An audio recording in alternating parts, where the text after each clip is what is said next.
안녕하세요. 대표님의 상황을 듣고 구조를 설계하는 권승미 법무사입니다.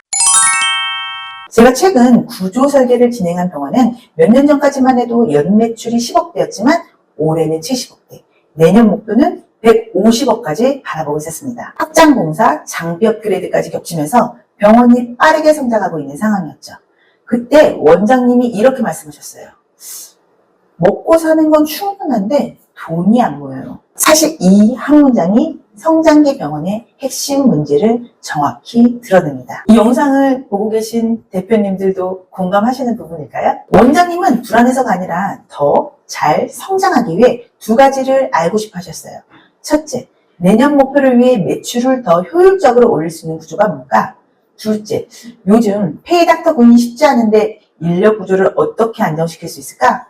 제가 종종 대표님들, 원장님들을 만나뵈면 하나같이 하시는 소리가 인력 문제였습니다. 그래서 저는 병원이 성장기일 때 반드시 필요한 두 가지 구조, 즉 비용 구조 안정화 그리고 매출 구조 최적화를 중심으로 설명을 드렸습니다. 병원이 성장기에 들어서면 확장, 장비 구매 등 피할 수 없는 대규모 투자가 발생하고 비용 구조가 흔들리기 시작합니다. 대표님이 말씀하셨던 돈이 안 모인다는 현상은 사실 확장기 투자, 비용 구조의 불안정이 만든 결과입니다. 그래서 저는 첫 번째로 사내근로복지기금을 제안드렸습니다. 설명은 간단합니다. 원장님이 출연금을 정했습니다. 그 출연금을 사내근로복지기금 계좌에다가 이체를 합니다. 이체 즉시 출연금 100% 비용 처리, 직원 페이닥터 복지교육 성과금은 사내근로복지기금으로 처리하면 비과세, 이에 대한 사대보험료가 없고 퇴직금이 없습니다. 인력 유지와 고착화의 효과적, 즉 사내근로복지기금은 병원의 비용 구조를 한 번에 안정시키는 장치입니다. 사내근로복지기금은 어느 법인이나 이러한 장점이 모두 통용되는 건 아닙니다. 그래서 저희는 노무사님을 대동해서 1차로 원장님께 사내근로복지기금에 대해서 구조 설계를 드렸고, 두 번째로 그에 맞는 그 후에 원장님으로부터 자료를 받아서 효과 분석을 해드렸습니다. 이 병원에 사내근로복지기금을 도입했을 때 효과가 있어야지만 도입을 결정하실 수 있기 때문입니다. 사근복은 병원의 비용 구조를 한 번에 안정시키는 장치입니다. 비용 구조가 안정되면 성장이 돈이 남는 성장으로 바뀌기 시작합니다. 두 번째로 원장님께서 큰 관심이 있었던 건 매출을 더 효율적으로 어떻게 올릴 수 있을까였습니다. 성장기 병원은 환자로부터 얼마를 받느냐보다 어떤 구조로 운영되느냐가 매출을 결정합니다. 그래서 저는 병원의 운영 흐름을 분석해 다음 4가지 매출 구조를 설명드렸습니다.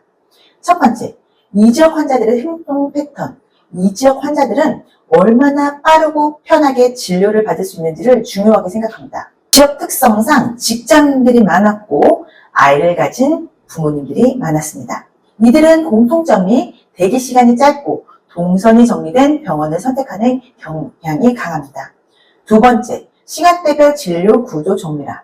오전, 점심, 퇴근, 주말. 시간대별 환자 흐름은 완전히 다릅니다. 이 흐름을 진료 운영과 정확히 맞추면 대기 시간이 줄고 회전율이 크게 올라갑니다.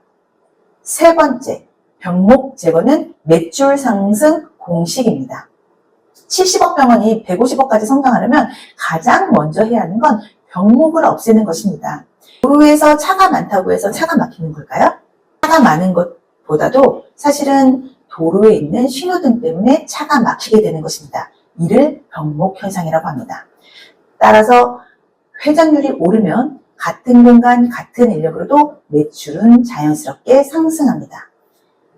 네 번째, 만성질환 재방문 시스템화. 한 달 단위로 반복 방문하는 만성 환자분을 시스템화한다면 누수 없는 안정적 매출이 형성됩니다. 원장님도 이건 바로 적용해 볼 수 있겠다며 가장 큰 관심을 보인 부분이 바로 이 매출 구조 설계였습니다. 대표님이 처음에 말씀하셨던 돈이 안 모인다는 문제는 매출이 부족해서가 아니라 성장을 버틸 수 있는 구조가 정리되지 않았기 때문에 발생하는 문제입니다. 그래서 성장기 병원에게 필요한 것은 다음 4가지 구조입니다. 첫째, 회전율 중심 매출 구조. 두 번째, 재방문 자동화 시스템. 세 번째, 인력, 비용, 안정장치, 곧 사내교육복지기금 같은 것이죠. 네 번째, 확장 후 병목 제거 설계. 이 네 가지가 갖춰져야 매출이 버는 구조가 되고 돈이 남는 구조로 바뀝니다. 저는 대표님의 상황을 듣고 그에 맞는 구조를 설계하는 사람, 법무사 권승미였습니다.